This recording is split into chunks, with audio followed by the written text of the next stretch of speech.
Oi pessoal, hoje nós vamos ler os capítulos 12, 13 e 14 de 2 Crônicas. Depois que Roboão se fortaleceu e se firmou como rei, ele e todo Israel abandonaram a lei do Senhor. Por terem sido infiéis ao Senhor, Sisaque, rei do Egito, atacou Jerusalém no 5º ano do reinado de Roboão. Com 1.200 carros de guerra, 60.000 cavaleiros e um exército incontável de líbios, suquitas e etíopes que vieram do Egito com ele, conquistou as cidades fortificadas de Judá e chegou até Jerusalém. Então, o profeta Semaías apresentou-se a Roboão e aos líderes de Judá que se haviam reunido em Jerusalém, fugindo de Sisaque, e lhes disse: Assim diz o Senhor, vocês me abandonaram. Por isso eu agora os abandono, entregando-os a Sisaque. Os líderes de Israel e o rei se humilharam e disseram: O Senhor é justo. Quando o Senhor viu que eles se humilharam, veio a Semaías essa palavra do Senhor: Visto que eles se humilharam, não os destruirei. Mas em breve lhes darei livramento. Minha ira não será derramada sobre Jerusalém por meio de Sisaque. Eles, contudo, ficarão sujeitos a ele, para que aprendam a diferença entre servir a mim e a servir aos reis de outras terras. Quando Sisaque, rei do Egito, atacou Jerusalém, levou todos os tesouros do templo do Senhor e do palácio real, inclusive os escudos de ouro que Salomão havia feito. Por isso o rei Roboão mandou fazer escudos de bronze para substituí-los e os entregou aos chefes da guarda da entrada do palácio real. Sempre que o rei ia ao templo do Senhor, os guardas empunhavam os escudos e em seguida os devolviam à sala da guarda. Como Roboão se humilhou, a ira do Senhor afastou-se dele e ele não foi totalmente destruído. Na verdade, em Judá ainda havia algo de bom. O rei Roboão firmou-se no poder em Jerusalém e continuou a reinar. Tinha 41 anos de idade quando começou a reinar e reinou 17 anos em Jerusalém, cidade que o Senhor havia escolhido dentre todas as tribos de Israel, para nela pôr o seu nome. Sua mãe, uma amonita, chamava-se Naamá. Ele agiu mal porque não dispôs o seu coração para buscar o Senhor. Os demais acontecimentos do reinado de Roboão, do início ao fim, estão escritos nos relatos dos profetas Semaías e do vidente Ido, que tratam de genealogias. Houve guerra constante entre Roboão e Jeroboão. Roboão descansou com seus antepassados e foi sepultado na cidade de Davi. Seu filho Abias foi o seu sucessor. No 18º ano do reinado de Jeroboão, Abias tornou-se rei de Judá e reinou 3 anos em Jerusalém. O nome da sua mãe era Maaca, filha de Uriel de Gibeá. E houve guerra entre Abias e Jeroboão. Abias entrou em combate levando uma força de 400.000 excelentes guerreiros. E Jeroboão foi enfrentá-lo com 800.000 igualmente excelentes. Abias subiu o monte Zemaraim, nos montes de Efraim, e gritou: Jeroboão e todo Israel, ouça-me! Vocês não sabem que o Senhor, o Deus de Israel, deu para sempre o reino de Israel a Davi e a seus descendentes mediante uma aliança irrevogável? Mesmo assim, Jeroboão, filho de Nebate, servo de Salomão, filho de Davi, rebelou-se contra o seu senhor.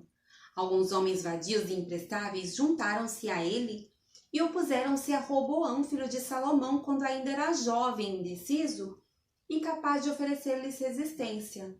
E agora vocês pretendem resistir ao reino do Senhor, que está nas mãos dos descendentes de Davi? Vocês são de fato uma multidão imensa e têm os bezerros de ouro que Jeroboão fez para serem os seus deuses. Mas não foram vocês que expulsaram os sacerdotes do Senhor? Os descendentes de Arão e os levitas escolheram seus próprios sacerdotes como fazem os outros povos? Qualquer pessoa que consagre com um novilho e 7 carneiros pode tornar-se sacerdote daqueles que não são deuses. Quanto a nós, o Senhor é o nosso Deus e não o abandonamos. Os nossos sacerdotes que servem ao Senhor, auxiliados pelos levitas, são descendentes de Arão. Todas as manhãs e todas as tardes eles apresentam holocaustos e incenso aromático ao Senhor. Arrumam os pães sobre a mesa cerimonialmente pura e todas as tardes acendem as lâmpadas do candelabro de ouro. Pois nós observamos as exigências do Senhor, o nosso Deus, enquanto que vocês o abandonaram. E vejam bem, Deus está conosco, Ele é nosso chefe. Os sacerdotes dele, com suas cornetas, farão soar o grito de guerra contra vocês. Israelitas, não lutem contra o Senhor, o Deus dos seus antepassados, pois vocês não terão êxito. Enquanto isso, Jeroboão tinha mandado tropas para a retaguarda do exército de Judá, de forma que eles estavam em frente de Judá e a emboscada estava atrás. Quando o exército de Judá se virou e viu que estava sendo atacado pela frente e pela retaguarda, clamou ao Senhor. Os sacerdotes tocaram suas cornetas e os homens de Judá deram um grito de guerra. Ao som do grito de guerra, Deus derrotou Jeroboão e todo Israel diante de Abias e de Judá. Os israelitas fugiram dos soldados de Judá e Deus os entregou nas mãos deles. Abias e os seus soldados lhe infligiram grande derrota. 500.000 excelentes guerreiros de Israel foram mortos. Os israelitas foram subjugados naquela ocasião e os homens de Judá tiveram força para vencer, pois confiaram no Senhor, o Deus dos seus antepassados. Abias perseguiu Jeroboão e tomou-lhes as cidades de Betel, Gesane e Efron com os seus povoados. Durante o reinado de Abias, Jeroboão não recuperou seu poder até que o Senhor o feriu e ele morreu. Abias, ao contrário, fortaleceu-se. Ele se casou com 14 mulheres e teve 22 filhos e 16 filhas. Os demais acontecimentos do reinado de Abias, o que ele fez e o que disse, estão escritos nos relatos do profeta Ido. Abias descansou com seus antepassados e foi sepultado na cidade de Davi. Seu filho Asa foi seu sucessor. Em seu reinado, o país esteve em paz durante 10 anos. Asa fez o que o Senhor, o seu Deus, aprova. Retirou os altares dos deuses estrangeiros e os altares idólatras que havia nos montes. Despedaçou as colunas sagradas e derrubou os postes sagrados. Ordenou ao povo de Judá que buscasse o Senhor, o Deus dos seus antepassados, e que obedecesse às leis e aos mandamentos dele. Retirou os altares idólatras e os altares de incenso de todas as cidades de Judá, e o reino esteve em paz durante o seu governo. Também construiu cidades fortificadas em Judá, aproveitando esse período de paz. Ninguém entrou em guerra contra ele durante aqueles anos, pois o Senhor lhe deu descanso. Disse ele ao povo de Judá: vamos construir essas cidades com muros ao redor, fortificadas com torres, portas e trancas. A terra ainda é nossa porque temos buscado o Senhor, o nosso Deus. Nós o buscamos e ele nos tem concedido paz em nossas fronteiras. Eles então as construíram e prosperaram.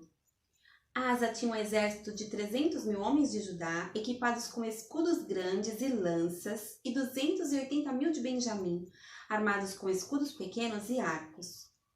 Todos eram valentes homens de combate. O etíope Zerá marchou contra eles com um exército de 1 milhão de soldados e 300 carros de guerra e chegou a Maressa. Asa saiu para enfrentá-lo e eles se puseram em posição de combate no vale de Zefatá, perto de Maressa. Então Asa clamou ao Senhor, o seu Deus: Senhor, não há ninguém como tu para ajudar os fracos contra os poderosos. Ajuda-nos, ó Senhor, ó nosso Deus, pois em ti pomos a nossa confiança. Em teu nome viemos contra esse imenso exército. Ó Senhor, tu és o nosso Deus. Não deixes o homem prevalecer contra ti. O Senhor derrotou os etíopes diante de Asa e de Judá. Os etíopes fugiram e Asa e seu exército os perseguiram até Gerar. Caíram tantos deles que o exército não conseguiu recuperar-se. Foram destruídos perante o Senhor e suas forças. E os homens de Judá saquearam muitos bens. Destruíram todas as cidades ao redor de Gerar, pois o terror do Senhor havia caído sobre elas. Saquearam todas essas cidades, pois havia nelas muitos despojos. Também atacaram os acampamentos onde havia gado e se apoderaram de muitas ovelhas, cabras e camelos. E em seguida voltaram para Jerusalém.